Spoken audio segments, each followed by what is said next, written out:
مومنو اگر تم اللہ سے ڈرو گے تو وہ تمہارے لیے حق و باطل کا فرق ظاہر کر دے گا اور تمہارے گناہ مٹا دے گا اور تمہیں بخش دے گا، اور اللہ بڑے فضل والا ہے۔ اور اس وقت کو یاد کرو جب کافر لوگ تمہارے بارے میں چال چل رہے تھے کہ تم کو قید کر دیں یا جان سے مار دیں یا وطن سے نکال دیں،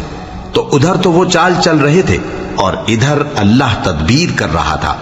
اور اللہ بہترین تدبیر کرنے والا ہے۔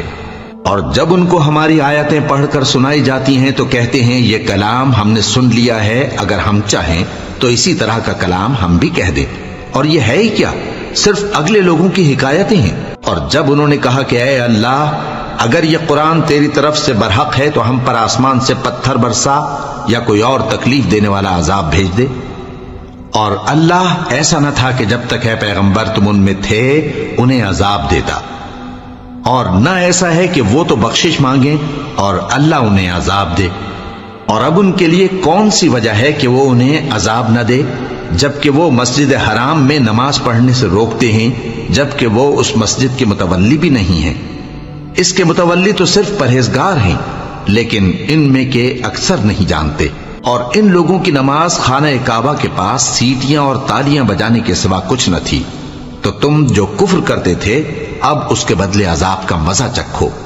جو لوگ کافر ہیں اپنا مال خرچ کرتے ہیں کہ لوگوں کو اللہ کے رستے سے روکیں،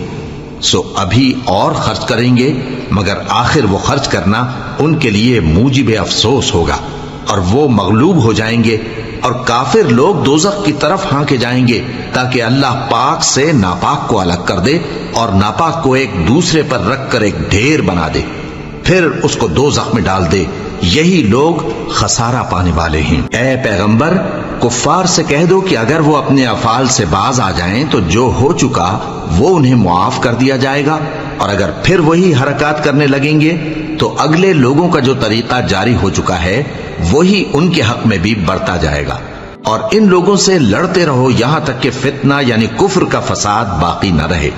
اور دین سب اللہ ہی کا ہو جائے، اور اگر وہ باز آ جائیں تو اللہ ان کے کاموں کو دیکھ رہا ہے، اور اگر روگردانی کریں تو جان رکھو کہ اللہ تمہارا حمایتی ہے، اور وہ خوب حمایتی اور خوب مددگار ہے۔